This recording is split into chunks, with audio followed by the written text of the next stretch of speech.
আমার ছাত্রের মুখ চেপে ধরার সাহস কে দিয়েছে আপনাদের? আমার ছাত্রের কলার ধরার সাহস কে দেয় আপনাদের? কয়জনের জবান বন্ধ করবেন আপনারা? একজনে করবেন, 10 জন দাঁড়াবো। 10 জনকে বন্ধ করলে হাজার মানুষ দাঁড়াবে, 18 কোটি বাঙালি নামবে। এই ছেলেটার কোমরে দড়ি বাঁধা, কত বছর বয়স ওর? 16। কোমরে দড়ি বাঁধলেন কেন? এত বড় অপমান। 16, 17 যে বয়সকে সারা বিশ্ব সম্মান দিয়ে সম্মান করা শেখায়, তার কোমরে দড়ি বাঁধলেন। আর কোমরে কে দড়ি বাঁধায় সময় আপনাদেরকে বলে দিবে। মুগ্ধের মা অন্য যতগুলো শিশু থেকে শুরু করে শিক্ষার্থী থেকে শুরু করে বুলেট আপনি দেখেছেন বাবা মায়ের রাখতো না? অভিশাপ আসমান কাঁপে, আপনাদের কাঁপে না? তার কাঁপে না? অভিশাপের ভয় হয় না? বুকগুলা চাচা হয়ে গেছে আমার সন্তানদের। রাবার বুলেট বলবেন, কি বলবেন? এগুলো অস্ত্রের মুখে দাঁড়িয়ে আছে, আমাদের পয়সায় কেনা বুলেটে আমাদের সন্তানদের আপনারা বুলেট ছুটছেন। আর কত, আর কত? পুলিশ ভাইদেরকে বলি, ভেতরে তো আপনিও মানুষ, পুলিশ ভাই বলি না, ক্ষমা করবেন, মুখ থেকে বার হয়ে গেছে। তাদের ঘরেও সন্তান আছে, তাদের খোলসের ভিতরেও মানুষ। যারা এখনো ঘরে আছেন তারাও জানেন আর কতদিন ভয় পাবেন। ভয়েই থাকেন। একটা মারবেন 10টা আসবো, 10টা মারবেন লক্ষ আসবো। সারা দেশের মানুষ, মা বাপ সব একসাথে দাঁড়াবো। কাছে তো হাত জোর করে ক্ষমা চাই। ওরা আমাদের কাছে পাঠিয়েছিল ওদের সন্তানকে মানুষ করার জন্য, আমাদের কাছে শিক্ষকদের কাছে পাঠিয়েছিল। কি জবাব দিব? আমার তো কোনো মুখ নাই, আমি শিক্ষক, আমার ভাষা নাই। তাদের কাছে হাত জোর করে মাপ চাই। নিরাপত্তা দিতে পারি নাই, নিরাপত্তা দিতে পারি নাই। মনে হয় রাস্তায় শহীদ হয়ে গেলে যদি এই লজ্জা আমার কিছুটা কাটে, ওদেরকে বলবার আমার কিছু নাই। আমার মুগ্ধ মরলো কেন? ওই ছোট ছোট বাচ্চাগুলো মরলো কেন? আমার ছাত্রের কলার চেপে করলেন কেন আপনারা? আমার ছাত্রের কলার অনেক মূল্যবান। যেখানে দাঁড়িয়ে আছি, ভাষা, সেই জায়গায় দাঁড়িয়ে বলি, আমার ছাত্রের কলার, আমার ছাত্রের মুখে হাত দিলেন কেন? বাংলাদেশের মুখে চাপ ধরে আছেন। এই সমস্ত ভয় আর দেখিয়েন না, অনেক হয়েছে। আর না, আর না। আমার ছাত্রদেরকে টেনে টেনে ধরে নিয়ে যাচ্ছে। কি হিসাবে? কোন বিচারে? আমার বাচ্চাগুলো না খেয়ে আছে, আমার বাচ্চা, আমাদের বাচ্চা না খেয়ে আছে। আপনাদের ঘরে নাই? এই পুলিশ ভাইদেরকে বলি, এদের বাপ মা নাই, এদের আত্মীয় স্বজন নাই? এদেরকে কেউ বলে না যে তোমরা কি করছো? এদের সন্তানরা পেছনে নাই? এদের সন্তানদেরকে, এদেরকেও তো আমরা বড় করেছি, এদেরকেও তো আমরা শিক্ষা দিয়েছি। চালানগুলি আমাদের উপরে। আমার শিক্ষকের গায়ে হাত, কত বড় অধ্যত্বপূর্ণ আচরণ। আর হবে না তো?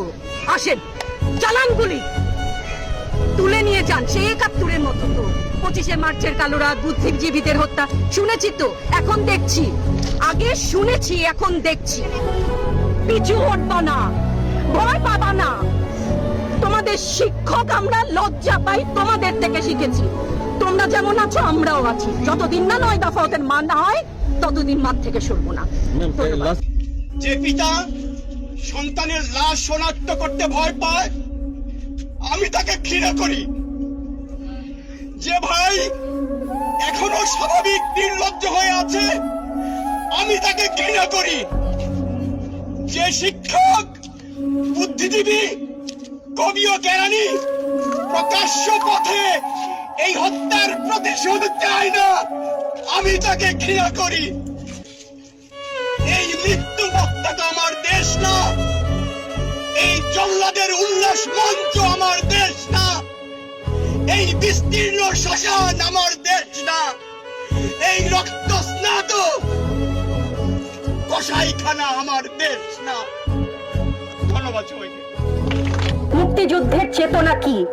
ভাষা আন্দোলনের চেতনা কি ছিল? মুখের ভাষা বাংলা বলতে পারি, সেই জন্য বোধহয় ভাষা আন্দোলনের শহীদরা শহীদ হননি। আমার কথা আমি বলতে পারবো না, আপনি তুলে নিয়ে যাবেন। প্রতিবাদ করতে পারবো না, ভিন্ন মত প্রকাশ করতে পারবো না, আপনি আমাদেরকে রাজাকার বলে গালি দিবেন। রাজাকার শব্দটা প্রকাণ্ড একটা গালি, যাকে তাকে দেবেন না। আমি অনুরোধ করছি না, আপনাদেরকে বলে দিচ্ছি, প্রতিবাদ করলে আপনি আমাদেরকে বলবেন রাজাকার।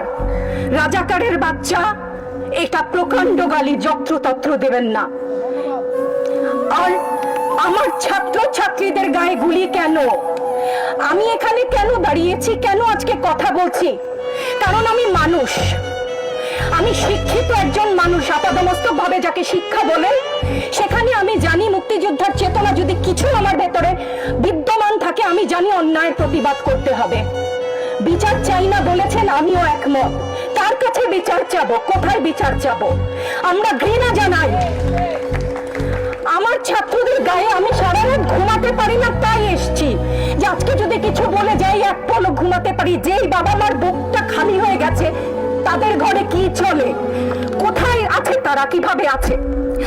আমার ছাত্রছাত্রী, আমাদের মেয়ে ছাত্রছাত্রীদের উপর যে লাঞ্ছনা হয়েছে, তার বিচার বিধাতা করবেন, তার বিচারের জন্য আমরা নেমেছি। আপনারা আমাদের মুখ বন্ধ করতে পারবেন না। মুক্তিযুদ্ধের চেতনা থেকে জানি, আমরা জন্মেছি একবার, মরবো একবার। ভয় দেখাবেন না। ছাত্রছাত্রীদের উপর জুলুম বন্ধ না করলে পরিণতি ইতিহাস বলে দেয় কারো জন্য ভালো হয় না।